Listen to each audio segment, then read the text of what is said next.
Hey guys, ఎలా ఉన్నారు? మీరు ఏమైనా అనుకోండి, బాహుబలి తర్వాత ప్రభాస్కి అలాంటి సినిమా మళ్ళీ రాలేదు, అలాంటి హిట్ కూడా మళ్ళీ రాలేదు. కోర్స్ సలారు, కల్కి వచ్చాయి, బట్ అవి ప్రభాస్కి రావాల్సిన సక్సెస్ ఇవ్వలేదనేది నా ఫీలింగ్. ఉన్న కొద్దిగా హ్యాపీనెస్ని కూడా రాజాసాబ్ లాగేసుకుంది అనుకోండి. కానీ ప్రభాస్కి మళ్ళీ బాహుబలి రేంజ్ హిట్ రాబోతుందేమో అని నాకు అనిపిస్తుంది. ఆ సినిమా పేరే ఫౌజీ. నార్మల్గా నేను సినిమాల గురించి ఇలాంటి ప్రిడిక్షన్స్ చేయను, కానీ ప్రభాస్ యాక్ట్ చేస్తున్న ఫౌజీ పోస్టర్ చూశాక నాకు వచ్చిన ఫస్ట్ థాట్, ఇది ఇంకో బాహుబలి అవ్వబోతుంది అని. నేను ఇలా అనుకోవడానికి రెండు కారణాలు ఉన్నాయి. ఒకటి వచ్చేసి పోస్టర్లో ప్రభాస్ లుక్, అండ్ రెండో కారణం ఈ సినిమా స్టోరీ. అండ్ ఈ రోజు మన వీడియో కాన్సెప్ట్ కూడా ఆ స్టోరీయే. By the way, Fauji first లుక్కి మీ రేటింగ్ ఎంతో కింద కామెంట్ చేయండి. అఫ్ కోర్స్ ఈ సినిమా స్టోరీ ఇది అని మూవీ టీం ఎక్కడ కన్ఫర్మ్ చేయలేదు, కానీ మూవీ 1940s బ్యాక్గ్రౌండ్లో, అంటే బ్రిటిష్ వాళ్ళు ఇండియాని పాలిస్తున్న టైంలో జరుగుతుంది. అండ్ స్టోరీ మెయిన్గా ఆజాద్ హింద్ ఫౌజ్ అనే ఆర్మ్డ్ ఫోర్స్ని బేస్ చేసుకుని ఉంటుందని ఎప్పటి నుంచో రూమర్స్ వినిపిస్తున్నాయి. అండ్ ఇప్పుడు పోస్టర్ చూశాక మేబీ ఇది ఆజాద్ హింద్ ఫౌజ్ చుట్టూ తిరిగే స్టోరీ అని అర్థమవుతుంది. సో ఈ రోజు వీడియోలో ఆజాద్ హింద్ ఫౌజ్కి సంబంధించిన పూర్తి స్టోరీని తెలుసుకోవడంతో పాటు ఫౌజీ స్టోరీ ఎలా ఉండబోతుందో తెలుసుకుందాం. సూపర్ ఇంట్రెస్టింగ్ వీడియో, స్కిప్ చేయకుండా లాస్ట్ వరకు చూడండి. దానికంటే ముందు వీడియోకి ఒక లైక్ కొట్టండి. బ్రిటిష్ వాళ్ళు మనల్ని పాలిస్తున్న టైంలో, ఎగ్జాక్ట్గా చెప్పాలంటే 1939లో రెండో ప్రపంచ యుద్ధం వచ్చింది. ఆ టైంలో బ్రిటిష్ ఆర్మీ ప్రపంచం మొత్తం స్ప్రెడ్ అయింది. లైక్ యూరోప్లో జర్మనీతో, నార్త్ ఆఫ్రికాలో, ఇటలీతో ఫైట్ చేస్తూ ఉంది. సో న్యాచురల్గా బ్రిటిష్ వాళ్ళకి ఇంకా ఎక్కువ ఆర్మీ అవసరం పడింది. అండ్ బ్రిటిష్ వాళ్ళు ఆక్రమించుకున్న దేశాల్లో ఇండియానే లార్జెస్ట్ కాలనీ. ఫుడ్, లేబర్, రా మెటీరియల్స్తో పాటు సోల్జర్స్కి మెయిన్ సోర్స్గా బ్రిటిష్ వాళ్ళు ఇండియాని ట్రీట్ చేసేవాళ్ళు. మనల్ని బానిసలుగా పాలిస్తున్న బ్రిటిష్ వాళ్ళ ఆర్మీలో ఇండియన్స్ ఎందుకు జాయిన్ అయ్యారు అనే డౌట్ మనకు రావచ్చు. ఇండియన్స్ బ్రిటిష్ ఆర్మీలో జాయిన్ అవడానికి main reason money and respect.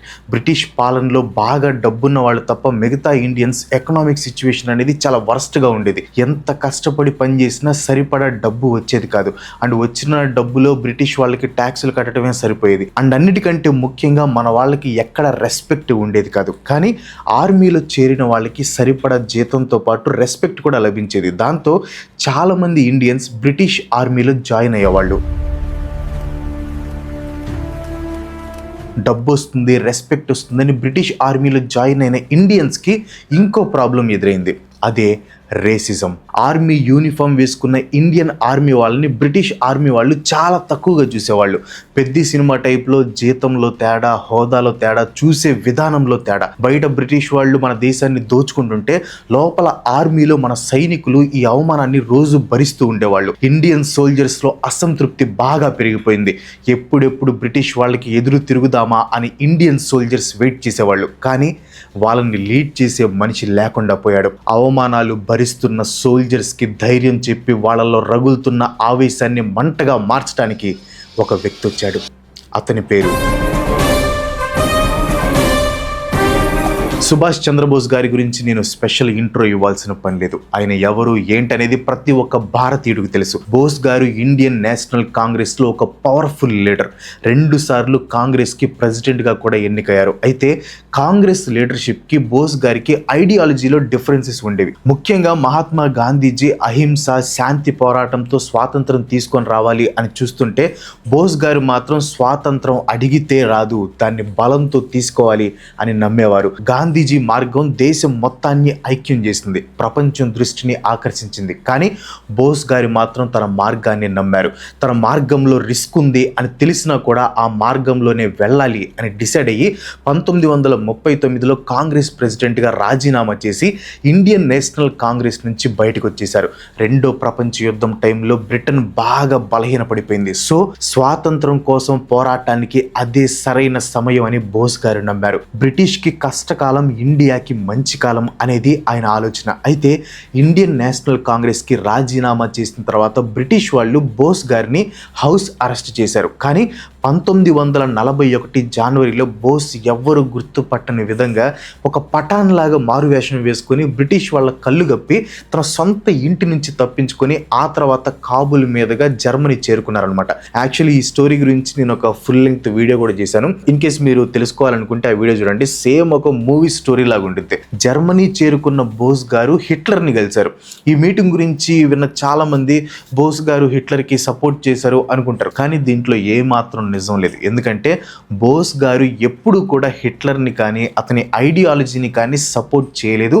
ఆయన నమ్మింది ఒక్కటే, నా శత్రువుకి శత్రువు నా మిత్రుడు. ఆ టైంలో బ్రిటిష్ బోస్ గారికి శత్రువు. సో బ్రిటన్తో యుద్ధం చేసి ఎవరితో అయినా ఫ్రెండ్షిప్ చేయడానికి ఆయన సిద్ధమయ్యారు. చాలా మంది ఈ థింకింగ్ని సపోర్ట్ చేయలేదు. కానీ ఎవరు ఏమనుకున్నా కానీ బోస్ గారికి కావాల్సింది ఒక్కటే, ఇండియాకి స్వాతంత్రం తీసుకొని రావటం. అయితే జర్మనీలో బోస్ గారు అనుకున్న పని జరగలేదు.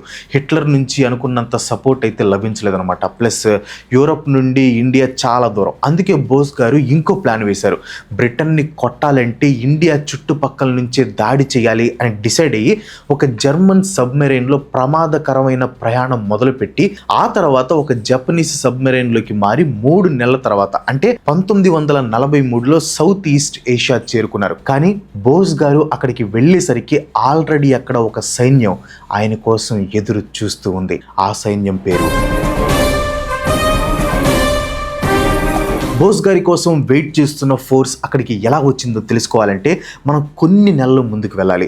1942 ఫిబ్రవరి 15 సింగపూర్ పతనమైంది. రెండో ప్రపంచ యుద్ధంలో బ్రిటన్కి జరిగిన అతిపెద్ద అవమానకరమైన ఓటమి అది. జపాన్ సైన్యం సింగపూర్ మొత్తాన్ని ఆక్రమించింది. బ్రిటిష్ తరపున అక్కడ పోరాడిన ఇండియన్ సోల్జర్స్ దాదాపు 45,000 మంది ఇండియన్స్ యుద్ధ ఖైదీలుగా జపాన్ చేతికి చిక్కారు. ఒకసారి ఆ ఇండియన్ సోల్జర్స్ ప్లేస్లో ఉండి ఆలోచించండి. ఏదో కొద్దిగా డబ్బు వస్తుంది, డబ్బుతో పాటు రెస్పెక్ట్ కూడా వస్తుంది అనే ఉద్దేశంతో బ్రిటిష్ ఆర్మీలో జాయిన్ అయ్యి ఆర్మీలో అవమానాలు ఎదుర్కొని చివరికి యుద్ధంలో ఓడిపోయి యుద్ధ ఖైదీలైపోయారు. బ్రిటిష్ వాళ్ళు తమకి ఎందుకని 45,000 మంది ఇండియన్స్ని జపాన్ చేతుల్లో బందీలుగా వదిలి వెళ్ళిపోయారు. ఇప్పుడు ఆ 45,000 మంది దగ్గర ఉంది రెండే దారులు. ఒకటి, జపాన్ చేతిలో ఖైదీలుగా ఉండిపోవటం. 2, కొత్త ఆలోచనలతో పోరాటం మొదలు పెట్టడం. ఆ 45,000 మందికి కెప్టెన్ మోహన్ సింగ్ కొత్త ఆలోచన ఇచ్చారనమాట. ఈయన బ్రిటిష్ ఇండియన్ ఆర్మీలో ఆఫీసర్. బ్రిటిష్ కోసం చనిపోవటం కంటే మన సొంత దేశ స్వాతంత్రం కోసం పోరాడితే ఎలా ఉంటుంది అనే ఒక్క ఆలోచనని ఇండియన్ సోల్జర్స్లో పుట్టించాడు మోహన్ సింగ్. అండ్ ఆ ఆలోచన నుంచి పుట్టిందే ఇండియన్ నేషనల్ ఆర్మీ. దీనికి మరో పేరు ఆజాద్ హింద్ ఫౌజ్. ఈ ఆజాద్ హింద్ ఫౌజ్ 1942లో ఫార్మల్గా ఏర్పడింది. దీన్ని పొలిటికల్గా లీడ్ చేసింది రాష్ బిహారీ బోస్ అనమాట.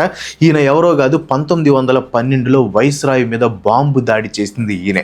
అయితే ఐఎన్ఏ ఎక్కువ కాలం నిలవలేదు. దీనికి కారణం జపాన్కి మోహన్ సింగ్కి మధ్య విభేదాలు రావటం.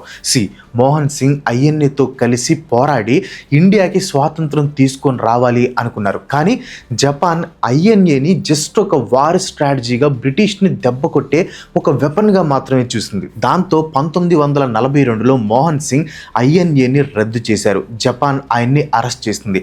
ఐఎన్ఏ శకం ముగిసిపోయింది అని అందరూ అనుకున్నారు. కానీ అదే టైంలో సుభాష్ చంద్రబోస్ గారు సీన్లోకి ఎంటర్ అయ్యారు.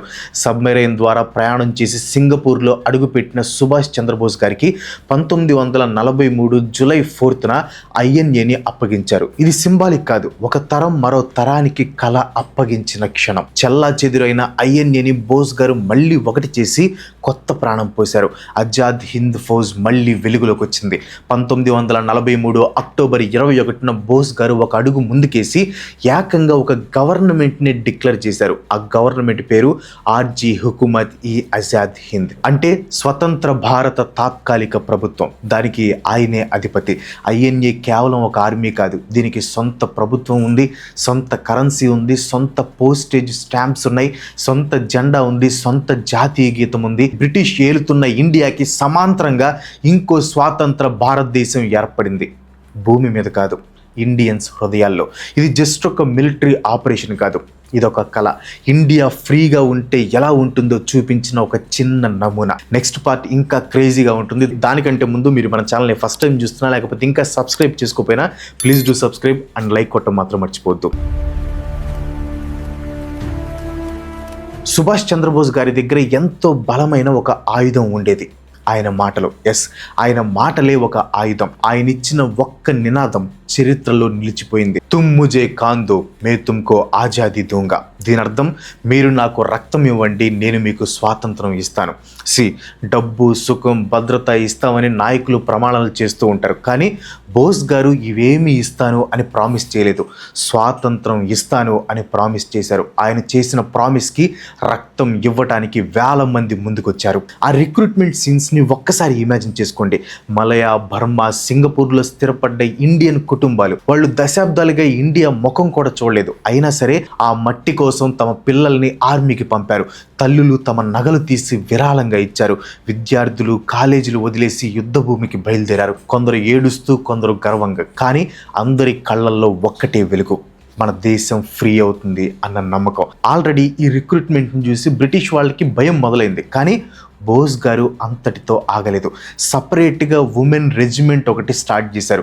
1957లో బ్రిటిష్ వాళ్ళ మీద పోరాడిన ఝాన్సీ లక్ష్మీబాయి పేరు వచ్చేలాగా రాణి ఆఫ్ ఝాన్సీ రెజిమెంట్ అని దానికి పేరు పెట్టారు. 1943 జూలైలో దీన్ని ప్రకటించారు. 1940s నాటి సమాజంలో ఆడవాళ్ళు వంటగదికే పరిమితం అనుకున్న రోజుల్లో ఆడవాళ్ళు తుపాకులు పట్టుకొని, యూనిఫామ్ వేసుకుని, ట్రైనింగ్ తీసుకుని యుద్ధానికి సిద్ధమవటం, ఇది కేవలం మిలిటరీ మూవ్ కాదు, ఇదొక సోషల్ రెవల్యూషన్.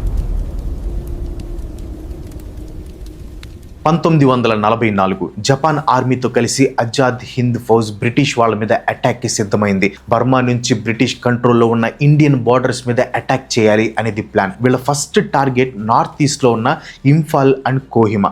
ఇవి రెండు కూడా దట్టమైన అడవులతో ఎత్తైన కొండలు ఉండే ప్రాంతాలు. అండ్ వర్షం పడిందంటే ఈ రెండు ప్లేసెస్ దారుణంగా అయిపోతాయి.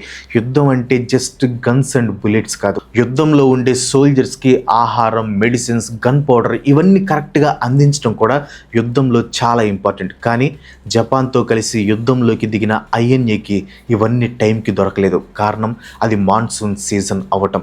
భారీగా వర్షాలు పడటంతో దారులన్నీ బురదతో నిండిపోయి నడవటం కూడా కష్టంగా మారిపోయింది. సైనికులకి తినడానికి తిండి లేదు. మలేరియా, డయేరియా లాంటి వ్యాధులు వ్యాపించాయి. తుపాకీ గుండు కంటే ఎక్కువ మంది సైనికులు ఆకలితో, జబ్బుతో చనిపోయారు.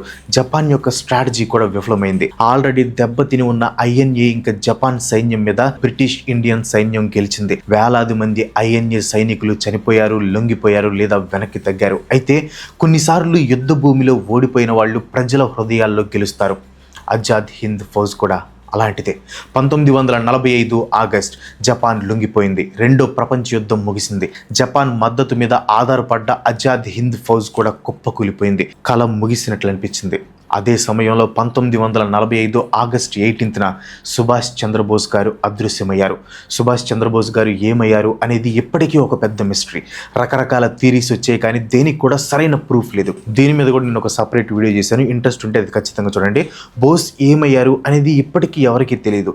బోస్ ఏమైపోయారో తెలియదు. ఆజాద్ హింద్ ఫౌజ్ ముక్కలైపోయింది. ఇంకా ఇండియా నుంచి ఇప్పుడప్పుడే తిరుగుబాటు ఉండదని బ్రిటిష్ వాళ్ళు అనుకున్నారు. కానీ ఆజాద్ హింద్ ఫౌజ్ క్రియేట్ చేసిన ఇంపాక్ట్ జనాల్లో ఏ రేంజ్లో ఉందో బ్రిటిష్ వాళ్ళకి తర్వాత అర్థమైంది. బ్రిటిష్ గవర్నమెంట్కి వ్యతిరేకంగా యుద్ధం చేశారు అనే కారణంతో 1945లో ఐఎన్ఏ ఆఫీసర్స్ని కోర్టు మార్షల్ చేయాలని బ్రిటిష్ గవర్నమెంట్ డిసైడ్ అయింది. అండ్ ట్రయల్స్ ఎక్కడ పెట్టారో తెలుసా? ఢిల్లీలోని రెడ్ ఫోర్ట్లో. బ్రిటిష్ వాళ్ళు రెడ్ ఫోర్ట్ని సెలెక్ట్ చేసుకోవడానికి వెనక స్ట్రాంగ్ రీజన్ ఉంది. ఎర్రకోట మొఘల్ శక్తికి చిహ్నం. అక్కడ ట్రయల్ పెట్టి మా పట్టు ఇంకా గట్టిగానే ఉంది అని బ్రిటిష్ ప్రపంచానికి చూపించాలనుకుంది. కానీ ఇక్కడ ట్రయల్ పెట్టడమే బ్రిటిష్ వాళ్ళు చేసిన బిగ్గెస్ట్ మిస్టేక్. మొదటి ట్రయల్లో 3 ఆఫీసర్స్ని నిలబెట్టారు. Major general Shah Nawaz Khan, colonel Prem Kumar Sehgal, colonel Gurbaksh Singh Dhillon. ఒక ముస్లిం, ఒక హిందూ, ఒక సిక్కు. మామూలుగా మతాల మధ్యలో చిచ్చు పెట్టి రూల్ చేయటం బ్రిటిష్ వాళ్ళకి అలవాటే. కానీ ఈ ట్రయల్లో 3 మతాలకి చెందిన 3 ట్రయల్లో నించోబెట్టి బ్రిటిష్ వాళ్ళు ఇండియాకి మంచి చేశారు. 3 ఆఫీసర్లు 3 మతాలు కలిసి దేశం కోసం కలిసి పోరాడి ఇప్పుడు దోషులయ్యారు. ఈ పాయింట్ ఇండియా మొత్తాన్ని ఏకం చేస్తుంది. కుల మత భేదాలు లేకుండా అందరూ ఒకటయ్యి బ్రిటిష్ని ఎదిరించడానికి సిద్ధమయ్యారు. కాంగ్రెస్ ఐఎన్ఏ డిఫెన్స్ కమిటీని ఏర్పాటు చేసి 15 మంది లాయర్స్తో ఒక డ్రీమ్ టీమ్ని ఏర్పాటు చేసింది. సుభాష్ చంద్రబోస్ గారితో ఐడియాలజికల్ డిఫరెన్సెస్ ఉన్నా కూడా నెహ్రూ గారు ఈ ట్రయల్ కోసం 25 సంవత్సరాల తర్వాత తన నల్ల కోట్ని ధరించి డిఫెన్స్ టీంలో జాయిన్ అయ్యారు. కోర్టు బయట ఏం జరిగిందో అదే అసలు కథ. ఎర్రకోట గోడల చుట్టూ వేల మంది గుమికూడారు. విద్యార్థులు, కార్మికులు, సామాన్య ప్రజలు రోడ్ల మీద నినాదాలు. ఢిల్లీ నుంచి కోల్కతా వరకు, బొంబాయి నుంచి మద్రాసు వరకు దేశం మొత్తం ఈ ముగ్గురు కోసం ఒకటైంది. బ్రిటిష్ గవర్నమెంట్ ఈ ట్రయల్తో ఇండియన్స్ని భయపెట్టాలి అనుకుంది. కానీ ఈ ట్రయల్ ఇండియన్స్ అందరినీ ఒక్కటి చేసింది. ఆజాద్ హింద్ ఫౌజ్లో పోరాడిన ఈ ముగ్గురిని దేశం మొత్తం హీరోస్గా చూస్తుంది. 1946 ఫిబ్రవరిలో రాయల్ ఇండియన్ నేవీ తిరుగుబాటు చేసింది. ఇండియన్ సేలర్స్ తిరుగుబాటుకి కారణం జీతాలు, ఆహారం, జాతి వివక్ష అని అనుకున్నారు అందరూ. కానీ ఇవేమీ కాదు. Indian navy sellers INA soldiers నుంచి ఇన్స్పైర్ అయ్యి స్వాతంత్రం కోసం తిరుగుబాటు మొదలుపెట్టారు. ఇన్ఫ్యాక్ట్ వీళ్ళు తమని తాము ఆజాద్ హింద్ అని పిలుచుకునేవాళ్ళు. INA యుద్ధ భూమిలో ఓడిపోయిందేమో కానీ ఇండియన్స్ని ఇన్స్పైర్ చేయటంలో గెలిచింది. INA ట్రయల్స్, ఇండియన్ సేలర్స్ తిరుగుబాటు తర్వాత బ్రిటిష్ వాళ్ళకి సీన్ అర్థమైపోయింది. ఇంకా ఇండియన్ సోల్జర్స్ ఎవరో కూడా తమ కింద ఉంటూ చెప్పినట్లు వినే రోజులు పోయాయని బ్రిటిష్ గవర్నమెంట్ గ్రహించింది. ఆజాద్ హింద్ ఫౌజ్ వల్ల మాత్రమే ఇండియాకి స్వాతంత్రం వచ్చింది అని నేను అన్నాను. కానీ స్వాతంత్రం రావటంలో ఆజాద్ హింద్ ఫౌజ్ చాలా ఇంపార్టెంట్ రోల్ ప్లే చేస్తుంది. ఆజాద్ హింద్ ఫౌజ్ ఎందుకు ఎప్పటికీ మన హృదయాల్లో అంత శక్తివంతంగా నిలిచిపోయింది? ఎందుకంటే ఇది కేవలం ఒక ఆర్మీ కథ కాదు, ఇది మనుషుల కథ. తమ దేశాన్ని ఎప్పుడూ చూడని విదేశాల్లో పుట్టి పెరిగిన మనుషులు ఒక కళ కోసం ప్రాణాలు ఇచ్చిన కథ. గెలుపు గ్యారంటీ లేకపోయినా పోరాడిన కథ. మతాలకు అతీతంగా స్త్రీ పురుష భేదం లేకుండా ఒక్క దేశం కోసం కలిసిన కథ. కానీ ఈ కథల గురించి మనం ఎక్కువగా మాట్లాడుకోం. కానీ మళ్ళీ మాట్లాడుకునేలాగా చేసింది ఈ ఫౌజీ సినిమా అని నేను అనుకుంటున్నాను. మేబీ ఆ టైంలో బ్రిటిష్ ఆర్మీలో జాయిన్ అయ్యి మన ఇండియన్స్ పడిన కష్టాలు, ఆ తర్వాత దేశం కోసం ఆజాద్ హింద్ ఫౌజ్లో జాయిన్ అయిన స్టోరీస్ని బేస్ చేసుకుని ఈ మూవీ స్టోరీ ఉంటే బాగుంటుంది. చరిత్రలో హీరో విలన్ని బ్లాక్ అండ్ వైట్గా విభజించడం సులభం, కానీ నిజమైన చరిత్ర ఎప్పుడు గ్రే షేడ్స్లో ఉంటుంది. ఆజాద్ హింద్ ఫౌజ్ కథలో గొప్ప ధైర్యం ఉంది, గొప్ప త్యాగం ఉంది. అదే సమయంలో కష్టమైన నిర్ణయాలు ఉన్నాయి, ఓటములు కూడా ఉన్నాయి, ఎప్పటికీ ఆన్సర్స్ దొరకని ప్రశ్నలు కూడా ఉన్నాయి. మరి ప్రభాస్ కొత్త సినిమా ఫౌజీ ఎలా ఉండబోతుంది అనేది మనం డిసెంబర్ దాకా వెయిట్ చేసి చూడాలి. మీలో ఎంతమంది ఈ మూవీ కోసం వెయిట్ చేస్తున్నారు కింద కామెంట్ చేయండి. అండ్ వీడియో ఎలా అనిపించిందో తప్పకుండా కింద కామెంట్లో మీ ఒపీనియన్ని షేర్ చేయండి. వీడియో మీకు వర్త్ అనిపిస్తే ఒక లైక్ కొట్టి మీ ఫ్రెండ్స్ అండ్ ఫ్యామిలీకి షేర్ చేయండి. ఇలాంటి వీడియోస్ మన చేయడానికి సపోర్ట్ చేయాలనుకుంటే వెంటనే మన ఛానల్ సబ్స్క్రైబ్ చేసుకోండి. ఇంకో మంచి ఎపిసోడ్తో మళ్ళీ కలుసుకుందాం. అంతవరకు సెలవు, బాయ్.